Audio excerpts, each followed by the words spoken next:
നമ്മുടെ തെരഞ്ഞെടുപ്പ് പരാജയത്തിന് ശേഷം എം.വി. ഗോവിന്ദൻ മാഷ് ഇന്നലെ പരസ്യമായി പറഞ്ഞിരിക്കുകയാണ്, നല്ല പോലെ തോറ്റു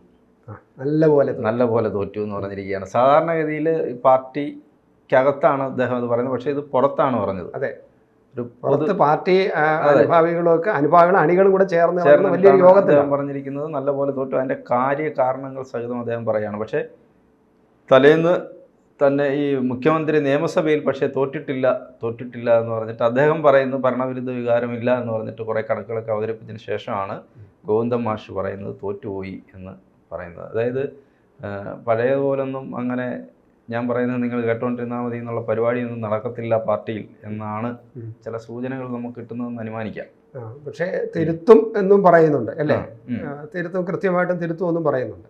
അപ്പം നമുക്ക് ഈ രണ്ട് കാര്യങ്ങൾ, അതായത് പഴയതുപോലെ ഞാൻ പറഞ്ഞാൽ കേൾക്കില്ല എന്നുള്ള വിഷയവും ഇത് തിരുത്തുമെന്ന് പറഞ്ഞ് രണ്ട് കാര്യങ്ങൾ നമുക്ക് ചർച്ച ചെയ്യാം. എനിക്ക് തോന്നുന്നു അതായിരിക്കും നമ്മളിപ്പോഴത്തെ ഈ ഗോവിന്ദൻ മാഷ് പറഞ്ഞതുമായിട്ട് ബന്ധപ്പെട്ട് നമുക്ക് ചർച്ച ചെയ്യാൻ പറ്റുന്നത്. ഒന്ന്, അത് ഏകദേശം അങ്ങോട്ടാണ് പോകുന്നത്. അതായത് ഒരാൾ പറയുന്നത് കേട്ട് അല്ലെങ്കിൽ പറയുന്നതെല്ലാം അനുസരിച്ച് മുന്നോട്ട് പോകാൻ പറ്റില്ല. രാജാവ് നഗ്നനാണ് എന്ന് വിളിച്ചു പറയാൻ ചില ആൾക്കാർക്ക് പാർട്ടിക്കുള്ളിൽ ധൈര്യം വിളിച്ചു പറഞ്ഞു തുടങ്ങിയിരിക്കുന്നു എന്നുള്ളതാണ്.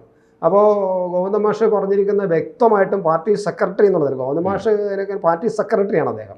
പാർട്ടി സെക്രട്ടറി പറഞ്ഞിരിക്കുന്നത് കൃത്യമായിട്ട് നമ്മൾ അളന്നു കുറിച്ച് നമ്മൾ വിശകലനം ചെയ്യേണ്ടതാണ്. കാരണം തോറ്റിട്ട് ഭംഗിയായിട്ട് നമ്മൾ തോറ്റിട്ട് ജയിച്ചു എന്ന് പറഞ്ഞിട്ട്, അപ്പൊ അവിടെ തോറ്റു എന്ന് പറഞ്ഞപ്പോൾ അതിന്റെ കൂടെ ചേർത്ത് പറഞ്ഞത് തോറ്റിട്ട് ജയിച്ചു എന്ന് പറഞ്ഞിട്ട് കാര്യമില്ല. അത് പറഞ്ഞത് പിണറായിക്ക് നേരെയുള്ള ഒരു ചെറിയ കുത്തല്ല, ഒരു നല്ല അമ്പെയ്ത്താണ്. കാരണം തോറ്റിട്ട് ജയിച്ചു എന്ന് പറഞ്ഞിട്ട് കാരണം താങ്കൾ നേരത്തെ പറഞ്ഞ പോലെ നിയമസഭയ്ക്കകത്ത് പറഞ്ഞതാണ്. അപ്പൊ അതുകൊണ്ട് ആ ഒരു സംഗതി വന്നിരിക്കുന്നു. പക്ഷേ അത് എത്രമാത്രം ഇപ്പൊ പുറത്തു പറയാനേ അവർക്ക് പറ്റുന്നുള്ളൂ. പാർട്ടി കമ്മിറ്റിക്കകത്ത് പറയാൻ പറ്റുമോ? പറ്റിയാൽ തന്നെ അത് എത്രമാത്രം ഫലപ്രദമായിട്ട് അവർക്ക് അതിനെ പറഞ്ഞ് അവിടെ ഫലിപ്പിക്കാനും അതിന്മേലൊരു തീരുമാനം എടുക്കാൻ കഴിയുമെന്നുള്ളത് നമ്മൾ ഇനി പരിശോധിക്കേണ്ടത്. പിണറായി നാളെ പോയാലും പാർട്ടി ഇവിടെ നിലനിൽക്കണം എന്നുള്ള ചിന്ത ഇപ്പോൾ എനിക്ക് തോന്നുന്നു ഇവർക്കൊക്കെ വന്നു തുടങ്ങുന്നു. അതായിരിക്കാം. പക്ഷേ അത് പാർട്ടി നിലനിൽക്കണമെന്നുള്ളതുണ്ട്. പക്ഷേ അതെത്രമാത്രം, കാരണം ഒന്നുകിൽ പിണറായിയെ പൂർണ്ണമായിട്ടും മാറ്റി നിർത്തേണ്ടി വരും. പിണറായി ഇങ്ങനെ നിർത്തിക്കൊണ്ട് ഇവർക്ക് ഈ പറയുന്ന തരത്തിൽ വലിയ മാറ്റം വരുത്താൻ കഴിയില്ല. കാരണം അദ്ദേഹത്തിന് വേണ്ടി സംസാരിക്കാൻ ചാനലിൽ വരുന്ന എല്ലാ പ്രവർത്തകരും, ഞാൻ ആരെയും പേര് പറയുന്നില്ല, പാർട്ടിയുടെ മുഖമായിട്ട് വന്ന് ശബ്ദമായിട്ട് വന്ന് ചാനലിൽ പറയുന്നവരെല്ലാം പിണറായി വിജയൻ ഇത് തന്നെയാണ്, പിണറായി വിജയൻ ഇങ്ങനെയാണ് ഇവിടം വരെ എത്തിയത്, ഈ ശൈലി വഴിയാണ് ഇതുവരെ എത്തിയത്. പാർട്ടി സെക്രട്ടറി ആയതും പാർട്ടിയെ നയിച്ചതും പാർട്ടിയിലെ വളരെ ഗുരുതരമായ സമയങ്ങളിലെല്ലാം പാർട്ടിയെ മുന്നോട്ട് കൊണ്ടുപോയതും എന്നുവെച്ചാൽ അച്യുതാനന്ദൻ ഉയർത്തിയ ഭീഷണിയൊക്കെ തരണം ചെയ്ത് മുന്നോട്ട് കൊണ്ടുപോയതും എന്ന് തുടങ്ങി ഇന്ന് മുഖ്യമന്ത്രിയായിരിക്കുന്നതും രണ്ടാമത് മുഖ്യമന്ത്രിയായതും ഇതേ ശൈലി ആവിഷ്കരിച്ചത് കൊണ്ടാണ്. അതുകൊണ്ട് 2019 ലോക്സഭയിൽ പരാജയപ്പെട്ടിട്ടും തിരിച്ച് CPM കയറി വന്നതും തിരിച്ച് അധികാരം കിട്ടിയതും പഞ്ചായത്തിലും നിയമസഭയിലും അധികാരം കിട്ടിയതും ഈ ശൈലി വെച്ചുകൊണ്ട് തന്നെയാണ്. അതുകൊണ്ട് ഇനി ഈ ശൈലി മാറുമെന്ന് നിങ്ങൾ പറഞ്ഞിട്ട് കാര്യമില്ല എന്നാണ് പാനലിലിരിക്കുന്ന മറ്റ് രാഷ്ട്രീയ പാർട്ടികൾ പ്രതികരിക്കുന്നവരെ ആക്ഷേപിക്കാനും അവർ പറയുന്നതിനെ പോയിന്റുകളെ അടയ്ക്കാനും വേണ്ടി ഇവർ പറഞ്ഞുകൊണ്ടിരിക്കുന്നത്. അപ്പോൾ സ്വാഭാവികമായിട്ടും അത് അങ്ങനെ തന്നെ തുടരാനാണ് സാധ്യത. അതുകൊണ്ട് ഇപ്പോൾ ഒരു വിളിച്ചു പറയാൻ ധൈര്യം വന്നിരിക്കുന്നു, നഗ്നനാണെന്ന് പറയാൻ ധൈര്യം വന്നിരിക്കുന്നു. അത് പുറത്ത് പറയാൻ കഴിയുന്നുള്ളൂ നഗ്നനാണെന്ന്.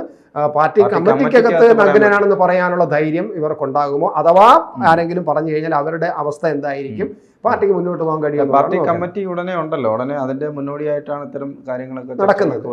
ഇതിനകത്ത് തന്നെ CPയുടെ സി ദിവാകരൻ കുറച്ച് ദിവസം മുമ്പേ ഇതിനെ പറഞ്ഞിരുന്നു. തെരഞ്ഞെടുപ്പിന് മുമ്പ് പറഞ്ഞു. അതിനുശേഷം G. സുധാകരൻ പറഞ്ഞു. അപ്പോൾ അത് കഴിഞ്ഞിട്ടാണ് ഇങ്ങനെ പിന്നെ P. ജയരാജൻ പറയുന്നു, പോരാളി ഷാജി പറയുന്നു. അതാണല്ലോ ഏറ്റവും പ്രധാനം. ഇവരൊക്കെ പറഞ്ഞു എന്നുള്ളതല്ല, പോരാളി ഷാജി എന്ത് പറയുന്നു എന്നുള്ളതാണ് ഇപ്പോൾ പ്രധാനം. അപ്പോൾ ഈ സർക്കാരിന്റെ നേട്ടങ്ങൾ, ഭരണ ദൗർബല്യങ്ങൾ പ്രതിഫലിച്ചു. പിന്നെ ഈ ഗോവിന്ദൻ മാഷ് പറഞ്ഞ പോലെ സമയത്ത് പെൻഷൻ കൊടുക്കാൻ പറ്റിയില്ല എന്നുള്ളത് വലിയൊരു പോരായ്മയാണ്. കൃത്യമായി പെൻഷൻ കൊടുത്തുകൊണ്ടിരുന്ന ഒരു ഗവൺമെൻറ് ഈ കഴിഞ്ഞ തവണ അധികാരത്തിൽ നമ്മൾ കിറ്റ് കൊടുത്തു എന്നൊക്കെ പറയുമ്പോഴും അതിനകത്ത് മറ്റൊരു കാര്യം, ഈ 60 വയസ്സിന് മുകളിലോട്ടുള്ള മിക്കവാറും ആളുകൾ ഈ രണ്ടാം പിണറായി സർക്കാരിന് വേണ്ടി വോട്ട് ചെയ്തിട്ടുണ്ട്. അതിൻ്റെ ഒരു പ്രധാനപ്പെട്ട കാര്യം കൃത്യമായിട്ട് എല്ലാ മാസവും അവരുടെ വീട്ടുമുറ്റത്ത് പെൻഷൻ കൊണ്ട് കൊടുത്തു എന്നുള്ളതാണ്. അപ്പോൾ പക്ഷേ ഇത്തവണ വന്നപ്പോഴത്തേക്ക് അതെല്ലാം പോയി. അപ്പൊ അതൊക്കെ അതിന് മാത്രമല്ല, ആളുകൾ ചട്ടിയായിട്ടൊക്കെ പിന്നെ സമരം ചെയ്യാൻ ഇറങ്ങുന്നു. 80-85 വയസ്സുള്ള അമ്മച്ചി വന്നിട്ട് ഇദ്ദേഹത്തിനെ തെരുവ് വിളിക്കുന്നു. ഇതൊക്കെ വലിയ ഇമ്പാക്ട് ഉണ്ടാക്കി, ആളുകൾക്കിടയിൽ വലിയ ഇമ്പാക്ട് ഉണ്ടാക്കുന്നു. അപ്പൊ നമ്മളതൊക്കെ ഇതൊക്കെ കാണാതിരുന്നുകൂടാ. പണ്ടത്തെ ഒരു രീതി വെച്ചിട്ട് ജനം ഇങ്ങനെയൊക്കെ ചിന്തിക്കുന്നു എന്നുള്ളത് മനസ്സിലാക്കാതെ പോകുമ്പോൾ വരുന്ന ചില പ്രശ്നങ്ങളുണ്ട്. അപ്പൊ അത് തിരുത്തണം എന്നുള്ളതാണ് ഇപ്പൊ ബിനോയ് വിശ്വം പറഞ്ഞിരിക്കുന്നതും അങ്ങനെയാണ്. ഒരേ സമയത്ത് തന്നെ CPIയുടെ പാർട്ടി സെക്രട്ടറി പറയുന്നു, ഒരേ സമയത്ത് ഗോവിന്ദൻ മാഷ് പറയുന്നു തിരുത്തപ്പെടേണ്ടതാണ്, ഇങ്ങനെ ചില പോരായ്മകളുണ്ട്, ആ പോരായ്മകൾ നമ്മൾ മാറ്റി തിരുത്തണം എന്നുള്ളതാണ്. പിന്നെ CPM അതിനെല്ലാം ഉപരി CPMന്റെ പോളിറ്റ് ബ്യൂറോ കർശനമായിട്ട് പറയുന്നു, ഇങ്ങനെ പോയാൽ പോരാ, ഇത് തിരുത്തണം, ഇത് മാറ്റിയില്ലെങ്കിൽ വലിയ ആപത്ത് വരും. അതെ അതെ അതെ. പക്ഷെ അങ്ങനെ പറയുമ്പോൾ നമ്മൾ CPM ആരാ തിരുത്തണ്ടേന്നുള്ളതാണ്. അതാണ് ഒന്ന് കാര്യം. CPMന്റെ ഒരു ചരിത്രം നമ്മൾ നോക്കുക.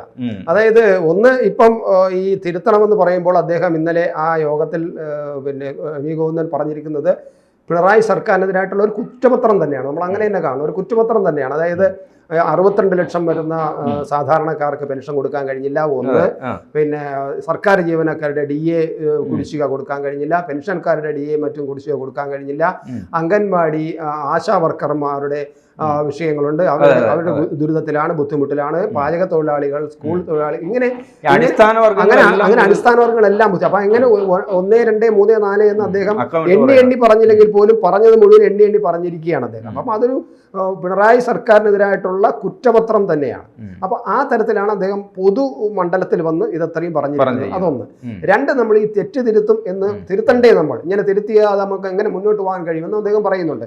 പക്ഷെ തിരുത്തുമെന്ന് എന്നെ സംബന്ധിച്ചിടത്തോളം നമ്മൾ കുറേ കാലമായിട്ട് നമ്മുടെ CPMനെ കാണുകയും വിലയിരുത്തുകയും രാഷ്ട്രീയ കാര്യങ്ങൾ നോക്കുകയൊക്കെ ചെയ്യുന്ന ഒരു മാധ്യമ പ്രവർത്തനങ്ങളിൽ എനിക്ക് CPM തിരുത്തുമെന്ന് എനിക്ക് യാതൊരു പ്രതീക്ഷയില്ല. ഈ തൃക്കാക്കര തെരഞ്ഞെടുപ്പ് കഴിഞ്ഞപ്പോൾ ഒരു തിരുത്തുമെന്ന് പറഞ്ഞിട്ട് അത് ഒരുപാട് കാര്യങ്ങൾ പറയും, ഞങ്ങൾ അങ്ങനെ തിരുത്തും ഇങ്ങനെ ഇരുന്നു, ഒരു തിരുത്തും നടന്നിട്ടില്ല. 2019 ലോക്സഭാ തെരഞ്ഞെടുപ്പിൽ ഇതേ സ്വഭാവമാണ്. നമ്മുടെ പരമ്പരാഗത വോട്ടുകൾ പോയി കഴിഞ്ഞു, നമുക്ക് കിട്ടേണ്ട വോട്ടുകൾ പലതും ഇല്ലാതായി, നമ്മളിൽ നിന്ന് പല വോട്ടുകൾ അങ്ങോട്ടും ഇങ്ങോട്ടും ചോർന്നിട്ടുണ്ട്, അത് പരിശോധിക്കും എന്നൊക്കെ പറഞ്ഞ് 2019 ലോക്സഭ തിരിഞ്ഞിട്ട് പോയതാണ്. അപ്പോൾ കൊടിയേരി ഒന്ന് വീടുകളിലെ കയറി ഇറങ്ങി ഒരു ചെറിയൊരു മാറ്റം വന്നു. പക്ഷേ തനിയാവർത്തനം വീണ്ടും വന്നു. അല്ല, ലോക്സഭയിൽ തനിയാവർത്തനം വീണ്ടും വന്നു. അതേപോലെ പരമ്പരാഗത വോട്ട് പോയെന്നും നമ്മുടെ വോട്ടുകൾ ചോർത്തു എന്ന് വീണ്ടും പറയേണ്ടി വന്നിരിക്കുന്നു. പിന്നെ രണ്ട്, ഇവരുടെ CPMന്റെ ഒരു ചരിത്രം വെച്ച് നോക്കുമ്പോൾ ഈ തിരുത്തൽ തുടങ്ങുന്ന ഇപ്പോഴും ഇന്നലെ മിനിഞ്ഞൊന്നുമല്ല. ഏകദേശം 1996 മുതൽ, എൻ്റെ ഒരു ഓർമ്മ അതാണ്, 96 മുമ്പും തുടങ്ങി അവരുടെ ചർച്ച, തിരുത്തണം എന്ന് പറഞ്ഞ ചർച്ചകൾ തുടങ്ങി. 96 മുതൽ അവരുടെ തിരുത്തൽ രേഖ PB അംഗീകരിക്കുകയും ചെയ്തിട്ടുണ്ട്. 1996. 92 ചെന്നൈ പാർട്ടി കോൺഗ്രസിലും അത്തരം കാര്യങ്ങൾ ചർച്ച ഉണ്ടായി. അതായത് പാർട്ടിക്കകത്ത് ഒരുപാട് പ്രശ്നങ്ങളുണ്ട്, പാർട്ടിക്കകത്ത് പിന്നെ പാർട്ടിക്ക് പറ്റാത്ത തരത്തിലുള്ള ജീവിത ക്രമങ്ങളുണ്ട്, നേതാക്കന്മാരുടെ പെരുമാറ്റം മോശമാണ്, ആഡംബരമാണ്, അഴിമതിയാണ് എന്നൊക്കെ 92 ചെന്നൈ പാർട്ടി കോൺഗ്രസിലും ചർച്ച. അന്ന് EMS കൂടെ ഉള്ള കാലഘട്ടമാണ്, ജനറൽ സെക്രട്ടറി ആയിരുന്നു. ആ ഉള്ള കാലഘട്ടത്തിൽ പോലും ചർച്ച നടന്നിട്ടുണ്ട്.